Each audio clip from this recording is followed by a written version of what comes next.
ভারতীয় সিনেমায় আবারও বড় চমক নিয়ে আসছেন দক্ষিণের সুপারস্টার আল্লু অর্জুন। তার অভিনীত রাকা ছবির মুক্তির অনেক আগে থেকেই তৈরি হয়েছে রেকর্ড ভাঙা উন্মাদনা। বিশেষ করে বিহার ও উত্তর ভারতের বাজারে শুরু হয়েছে পরিবেশকদের অধিকার নিয়ে তীব্র প্রতিযোগিতা।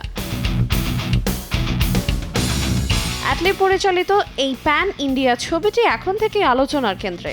জানা গেছে বিহারের পরিবেশকরা সিনেমাটির মালিকানা কিনতে দিচ্ছেন নজিরবিহীন প্রস্তাব। রাকা মুক্তির আগেই বড় ব্যবসায়িক আলোচনার কেন্দ্রবিন্দু হয়ে উঠেছে।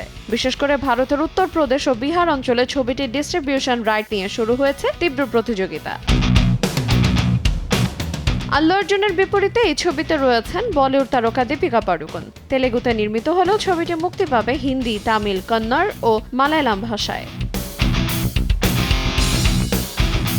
উত্তর ভারতে আল্লু অর্জুনের জনপ্রিয়তা নতুন নয়। পুষ্পা দ্য রাইজ এবং পুষ্পা 2 এর বিশাল সাফল্য সেই প্রমাণ। বিশেষ করে বিহার ও উত্তরপ্রদেশে এই ছবিগুলোর দারুণ ব্যবসা সিনেমা হলগুলোকে আবারও প্রাণ ফিরিয়ে দিয়েছিল। 2027 সালে মুক্তির অপেক্ষায় থাকা রাকা এখন থেকেই ইঙ্গিত দিচ্ছে এটি হতে পারে ভারতীয় সিনেমার আরেকটি মাইলফলক। আইরিন আয়াত, সময় সংবাদ।